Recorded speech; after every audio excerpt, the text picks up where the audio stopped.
Täna siis teen väikse analüüsi sisemaailmeistrivõistlustest Glasgow's. Kuna ma ise ei saanud võistelda seekord nendel tiitlivõistlustel, siis mõtlesin, et täna on oma väikse sissevaate, mis arvamus mul sellest finaalist jäi ja vaatame jooksu.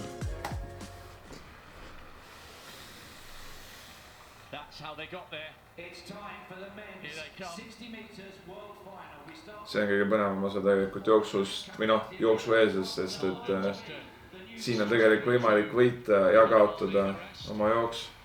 Eriti vaadates, kuidas Lyles välja tuleb. Ta on hästi energiline alati ja selline showmees. Ja vaada teisi, siis on küllaltki sellised tõsised. Vähemalt on keegi Euroopast esindatud ja meie lähedalt Rootsist, samuti Itaalia.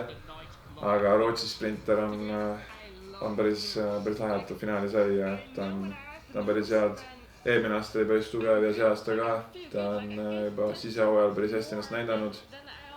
Aga tagasi tulles Lylesi juurde, ta on alati hästi energiline ja kuidas öeldaksegi, et mõni saab publikust ja rahvast saab energiat. Ja tema on kindlasti üks selliseid sportlasi, kes seda hästi oskab teha. Kui võtta näitena Usain Bolt kunagi, kes tegi ka seda päris hästi ja isegi teised oma konkurendid said sellest olid häiritud sellest ja nende enda jooksuplaan või see gameplan, mis neil peas oli, kadus ära. Ja praegu ka tutvustamisel näha on, kuidas kõik üsna seisavad sirgelt ja lihtsalt vaatavad tuimalt kaamerasse ja kohe tuleb ka Lyles, muidugi Keenia mees on ka oma vana hea täbiga ikka. Mul oli küsimus, kas see aasta show pool oli suurem kui võistlustes, kui see show oli suurem kui tavaliselt? Võistluskorraldajate poolt, jah? Ja tegelikult see on viimaste aastate jooksul rohkem arenenud. Muidu jah, oli lihtsalt see, et sa tegid oma proovistaalid ära ja siis tuli kaamera tutvustamine ja läks jooks. Aga nüüd on see, et sa teed oma proovistaalid ära enne jooksu, siis sa lähed sinna kuhugile eemale, kus siis on need kardinad või mingi valgusshow ja siis sa kõnnid sealt välja ja lehvitad ja see sisenemine finaali on selline pidulikum. Aga seda tehakse ainult siis finaalide puhul, et see ei ole enne eeljooksu, sa ei tule sealt kardinate vahelt läbi ja ütleme nii, et sprinti finaal, see on suht egode mäng, et kellel on kõige suurem ego, enesekindlus, kes suudab ennast kõige suuremana kujutada, et Linford Christie 1992 aasta olümpiavõitja 100 meetris ja ta pärast oma karjääri kunagi ütles, et ta oli hästi suur ja väga suurte musklitega ja ülakeha oli suur, mis ei ole tavaline. Ta ütles, et ainuke põhjus, miks ta ülakeha treenis oli see, et hirmuäratavam välja näha teistele. Lähme edasi. Kim Blake ja Maika lasi väga tihti ei ole sisetiitlivõistluste finaalis, sest nad alati keskenduvad suvele. Ma isegi ei tea, kes neil on sisemeistrivõistlusi. Christian Coleman, maailmarekordi omanik, 2018 võitis, 2022 oli hõbe. Ja nüüd siis showmees ise, Noah Lyles. See on väga muljetavaldav, et ta tegelikult võistleb sisetiitlivõistlustel, sest ta on tuntud kui 200 jooksja ja ta ütleks nii, et ta on väga palju muljet avaldanud kõigile. Aga enne seda võistlust võistluspäeva hommikul mulle siis päris paljud kirjutasid ja küsisid, et mis ma arvan, kes võidab. Ja ma ütlesin kõigile, et Coleman võidab, sest et tiitlivõistluse finaalis ikkagi start saab väga määravaks ja tema start on ikkagi, ütleme, et ma olen läbi ajaloo ikkagi üks parimaid.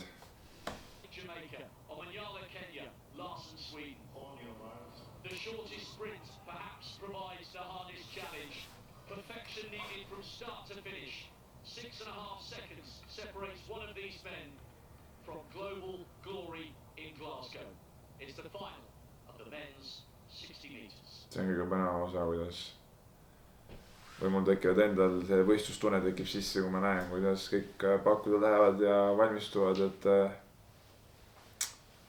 lahe. Mis on see asi, mis pakkudel minnes jälgib peale? Kõige basicum asi on see, et ära lihtsalt, et kui sa esimene sammu välja teed, et su pea võiks jääda ikkagi üsna neutraalselt vaatama nii-öelda ette, et kui sa vaatad asendit ka pakkudel kõigil, siis see on pigem pea nagu lõdvalt ja ülakeha natuke peale. Et noh, mis ma põhiliselt näengi juba väga väiksest east peale Eestis annavad sprindiga ongi see, et kõik hüppavad pakkudelt püsti ja hakkavad täiega joone poole jooksma. Et see võib edu viia nii-öelda teatud perioodini, aga lõpuks, kui sa sellega realiseerid oma maksimumi ära, siis tuleks hakata mõtlema, et kuidas see start ja kuidas see kiirus jaotuda distantsi peale ära nii, et sa reaalselt kiirendad ennast läbi joone, mitte otsid joont. Aga mis tunne see on? Kas see on veits mingi siuke tunne, et kukud nagu ette või? Jah, sest ega see stardi asend, see pakkudel olemine, see ei ole üldse mugav. Et see on üks ebamugavaid asendid, sul on käed koos, sul on põled asjad koos, kui sa oled elastne ja sul on väga kitsad nurgad, siis see on üsna selle asend, kus sa olla tahad. Siis sul ei tohigi mugav olla see pakkuda, et su eesmärk ongi see, et ära saada võimalikult kiiresti. Et kui sul on väga pikad nurgad ja väga lõtv on alles ja siis sa ei saa seda jõudu kätte. Et noh, me reageerime seal, reaktsioon on 0,100 midagi nagu, noh, et see on, noh, sa pead minema sealt, et sul ei ole aega niimoodi minna, et see pauk käib, minek, et sul kõik peab väga pingul olema. Nii, start.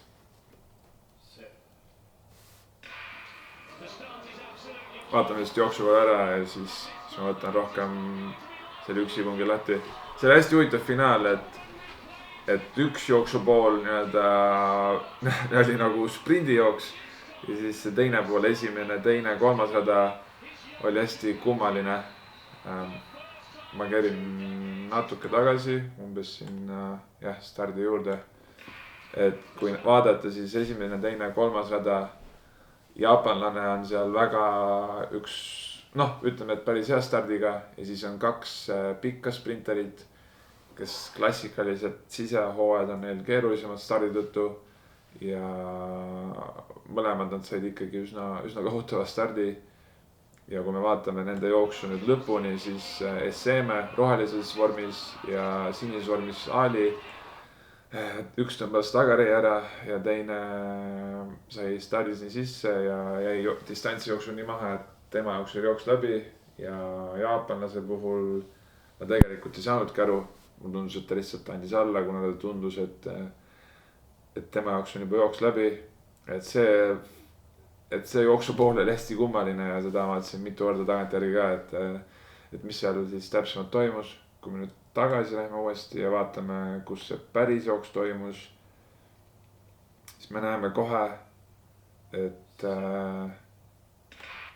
kui me juba siin kinni vajame, siis on näha ka, et kõigil on üsna teravad nurgad. Ameeriklastel on tuntud alati hea start, jamaikalastel ka.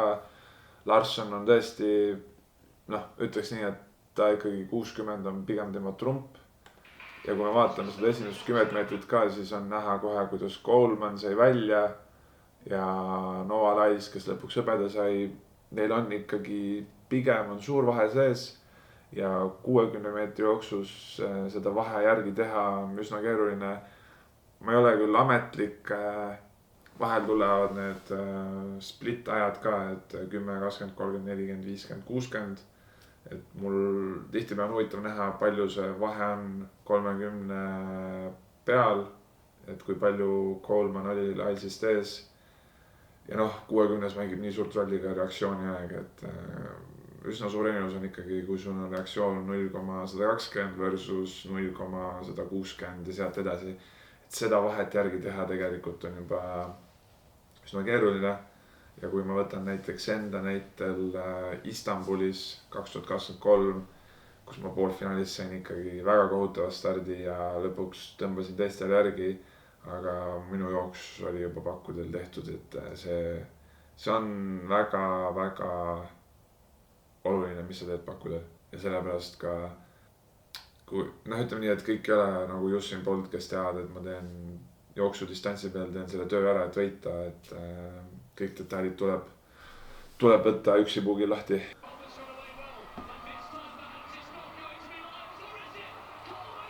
Ja üks huvitav asi veel, mida võib-olla inimesed tähele pannud, siis Omanyala, Keenia sprinter. Ma ei tea, kas ta säärel või treeliajast ei nii suured, aga ta tihti peale jooksu ajal kaldus ühele raja poolele ja paar korda ta eeljooksus ja poolfinaalis ta finišeeriski teise inimese rajal. Et see oli päris huvitav asi, mida saab pärast kordust vaadata. Jah, see koht ongi päris huvitav. Siin on siis reklaam. 5. osa, esimene sponsortoode, Pulse Nutrition, koodiga Karl-Erik -25, vaata alt üle. Nii, see on päris hea nurk, seda nurka võib tihti vaadata. Näha on ka, kuidas Colemani jalad käisid algul natuke rohkem laiali, isegi nagu kiiruisutaja start. Ja see on ka üks asi, mida ma olen see aasta üritanud rohkem teha, on see, et jalad on alguses natuke laiemalt, sa lükkad rohkem lõpuni siit ja siis, mida distants edasi, seda rohkem sa tuled keskele. Ja tippkiiruse peavad ilmselgelt teavad käima üles-alla, aga see, kui palju sa stardis seda nurka mõjutad, on tegelikult üsna kasulik. Ja siin ka näha, kuidas Lyles tegelikult ei jooksnud endal omalikult, et ta hakkas kangutama, näha, kuidas ta nägu on pinges. Tavaliselt, kui vaadata, kuidas ta seal 40-st edasi kiirendab ja õigest mööda jookseb, siis siin ta seda ei teinud ja ma arvan, see ka oli see, et ta teadis, et kui Coleman saab hea stardi ja ta peab püüdma hakkama, siis 60 on lihtsalt liiga lühike distants selle jaoks. Ja Coleman, ütleks nii, et Coleman täitis oma jooksuplaani ära ja Lyles läks natuke alt sellega ja hakkas kangutama. Ma arvan, et tegelikult füüsiliselt on võimeline jooksma isegi 60 meetri peal mööda, aga seekord läks nii tal. Vaatame korraga aegu. Jah, siin on näha ka, et itaallane tõmbas midagi ära ja see on lõpuni osta ja siis 6. ja 7. koht Esseme ja Dada, nende jooksud ikkagi olid, ütleme nii, et eeljooks ja poolfinaal olid need väga head ja võib-olla nad ka, kuna kogu see võistlus toimub ühe päeva jooksul ja sa pead 3 korda ennast meetod kokku võtma, siis tihti peale selle jaoks, et finaali jõuda, sa pingutad nii palju, et sul lihtsalt ei ole seda närvienergiat, et finaalis endast kõik anda ja seal ka tuleb mängu siis selline, need, kes on tugevad sprinterid, nad ei pea nii palju endast välja andma, et finaali jõuda ja need, kes on siis natuke kehvemad, nad peavad rohkem pingutama ja seda ma arvan ka Dadal ja SMil juhtus. Omanyala, Larsson, samad ajad, 6.56, 4. ja 5. koht. Ma isiklikult arvasin, et Omanyala jookseb natuke kiiremini finaalis, et ta oli hooaja jooksul näidanud päris hästi ennast ja ma arvasin, et ta on võimeline isegi pronksi võitma, aga ma ei tea, ta tiitlivõistlustel ei võistle alati nii hästi ja ei suuda oma rekordit joosta. Ja esikolmik on ikkagi teisest klassist 6.41, 6.44, 6.46. Et üsna sarnased ajad, millega võideti eelmistel sisetiitlivõistlustel medalid. Et eks hakkabki nii olema, et ikkagi medalvõitu tuleb joosta alla 6.50. Või ma mõtlesin praegu seda, et võib öelda lihtsalt, et kui keegi tahab näha ajaloost mingit sprindifinaali analüüsi, näiteks Boldi olümpiavõitudest või rekorditest, et siis lihtsalt öelda, mis sprindifinaali veel analüüsida ja anda oma arvamus sellest, et ma olen kõik tiitlivõistluste finaali jooksul vaadanud ja oma arvamus on lihtsalt olemas, et see oleks põnev asi, mida vaadata.